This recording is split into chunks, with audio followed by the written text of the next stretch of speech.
Guys, welcome to my YouTube channel. दोस्तों, आज के इस वीडियो में हम चर्चा करेंगे आत्मनिर्भर भारत के आर्थिक पैकेज के दूसरे ऐलान के बारे में, जिसका ऐलान हो चुका है। दोस्तों, पीएम मोदी ने 20 लाख करोड़ के विशेष पैकेज की घोषणा की। इसके बाद 13 मई को वित्त मंत्री निर्मला सीतारमण और उनके साथ वित्त राज्य मंत्री अनुराग ठाकुर ने आर्थिक पैकेज की पहले किस्त का ऐलान किया था। सरकार ने एमएसएमई, एमबीएफसी और discom real estate tax, EPF और कॉन्ट्रैक्टर्स को राहत देने के लिए 15 ऐलान किए थे। इसके बाद सवाल उठता है कि सरकार ने टैक्स और ईपीएफ पर दी गई छूट को राहत पैकेज में कैसे जोड़ दिया। पहले समझते हैं कि वित्त मंत्री ने ईपीएफ को लेके 2 ऐलान किए थे। उन्होंने कहा था कि आज के समय में पैसा कर्मचारियों के हाथ में ज़्यादा पहुंचे, इसका प्रबंध किया गया। प्रोविडेंट फंड यानी पीएफ की व्यवस्था के तहत ईपीएफ को जाने वाले फंड को कम किया गया। मतलब तनख्वाह से जो पैसा कटता था उसे कम किया गया। नियम है कि 12% कंपनी भरे और 12% कर्मचारी अपनी तनख्वाह से दें। इसे अगले 3 महीने के लिए घटाकर 10-10% कर दिया गया है। इससे कर्मचारी व संस्थान दोनों को लाभ मिलेगा, लेकिन जो सरकारी संस्थान है उनके लिए 12-12% का ही नियम रहेगा। इससे कुल मिलाकर 6,750 करोड़ की लिक्विडिटी का सपोर्ट मिलेगा। आर्थिक पैकेज पर बात करते हुए सरकार ने इनकम टैक्स रिफंड के 18,000 करोड़ रुपए का जिक्र किया। सवाल ये उठता है कि ये पैसा तो लोगों का ही है, यानी कि जनता का, तो आज नहीं तो कल ये पैसा लोगों को मिलना ही था। पैकेज की जानकारी देते हुए इसका जिक्र क्यों किया गया? इसको एक्स्ट्रा एडिशनल एक्सपेंडिचर में कैसे शामिल किया गया? वहीं ईपीएफ में सरकार ने कर्मचारी और कंपनियों के कंट्रीब्यूशन को घटाया। सरकार का कहना है इससे 6,750 करोड़ रुपए ज़्यादा लोगों के हाथ में आएगा। सरकार इसे 20 लाख करोड़ के पैकेज में जोड़ रही है। अब यहाँ भी वही सवाल उठता है कि ये तो सही नहीं है, ये तो लोगों का ही पैसा है, यानी जनता का। तो सरकार का पैसा तो है नहीं कि अब लोगों के बचत का पैसा या तो उनकी तनख्वाह में हर महीने आए या उनके पीएफ के फंड में जाए। उसमें सरकार का क्या योगदान है ब्याज देने के अलावा? दोस्तों, इतनी बड़ी रकम को अपने पैकेज का पैसा कैसे बता रही है सरकार? इसके अलावा ये भी साफ नहीं है कि कंपनी की तरफ से जो 2% कम किया गया है वो कर्मचारियों के टेक होम सैलरी में जुड़ेगा कि नहीं। अगर ऐसा नहीं होता तो कर्मचारियों का घाटा होगा। ईपीएफ को 12% से घटाकर 10% करने पर लॉन्ग टर्म में भी नुकसान होगा। लोगों के ईपीएफ में कम पैसा जमा होंगे तो पेंशन पर सीधा असर पड़ेगा।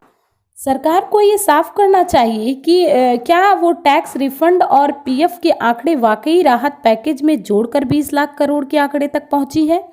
अगर ऐसा नहीं है तो लोगों के डाउट को दूर किया जाए, और अगर ऐसा है तो पैकेज भले ही छोटा हो लेकिन नीयत छोटी नहीं होनी चाहिए। अब बात करते हैं वित्त मंत्री निर्मला सीतारमण के द्वारा दूसरे किस्त के ऐलान के बारे में। दोस्तों, इसमें प्रवासी मजदूरों और छोटे किसानों के लिए ऐलान थे। अब इसे बिंदुवार तरीके से समझते हैं। 1 नेशन 1 कार्ड, यानी यदि आपके पास राशन कार्ड है तो आप देश भर में कहीं भी हो उचित मूल्य की दुकान से सरकारी राशन ले सकते हैं।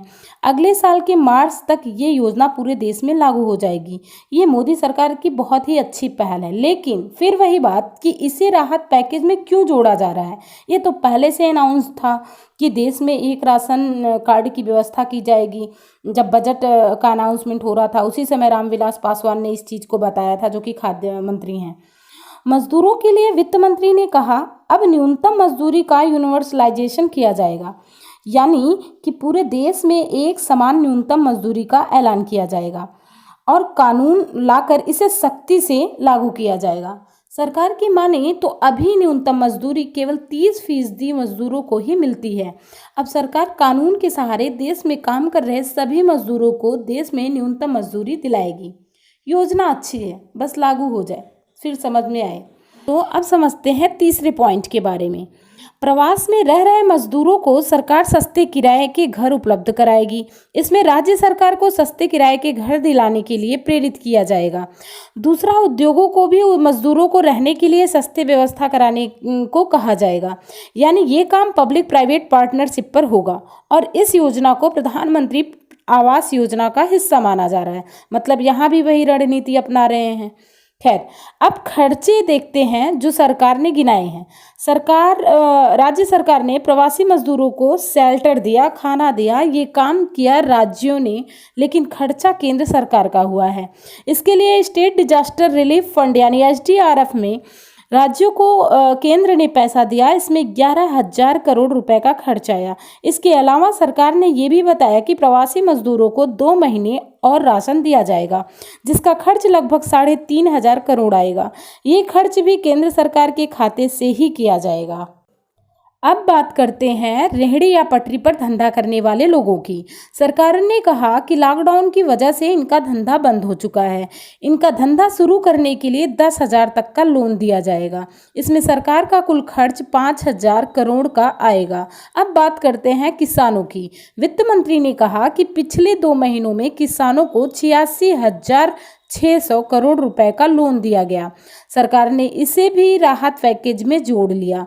लेकिन समझने वाली बात यह है कि किसानों को लोन तो पहले भी दिए जा रहे थे।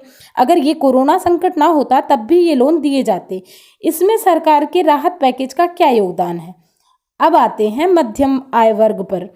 दोस्तों, मध्यम आय वर्ग वालों को घर बनाने पर छूट देने का ऐलान हुआ है। सरकार ने कहा 6 लाख से 18 लाख रुपए सालाना कमाने वाले अगर हाउसिंग लोन लेते हैं तो उनको सब्सिडी देने का जो सिलसिला चल रहा था उसे मार्च 2021 तक एक्सटेंड कर दिया गया है, यानी कि बढ़ा दिया गया है।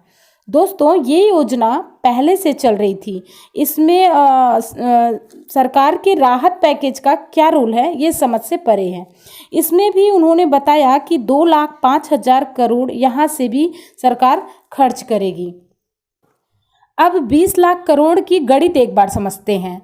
पहली किस्त की जो अनाउंसमेंट थी वो 5,20,000 करोड़ की थी और दूसरी किस्त की जो है वो 2,05,000 करोड़ की है। दोनों मिला के हो गए 7,25,000 करोड़। और दोस्तों 8 लाख RBI के लिक्विडिटी वाला, इन सबको जोड़िए तो हो गए 15,25,000 करोड़। बच गया 4,75,000 करोड़।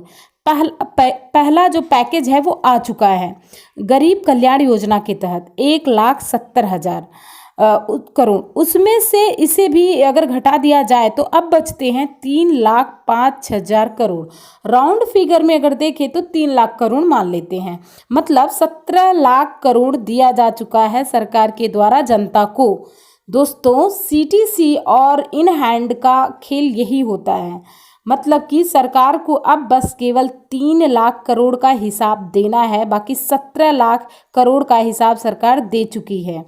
वैसे कुछ किस्तें अभी और बाकी हैं। दोस्तों, उम्मीद करते हैं कि आपको बकायदा ये विश्लेषण समझ आया होगा। आर्थिक पैकेज के डिस्ट्रीब्यूशन पर क्लैरिटी आई होगी। मिलते हैं नेक्स्ट इन्फॉर्मेटिव वीडियो के साथ। Keep watching. Thank you.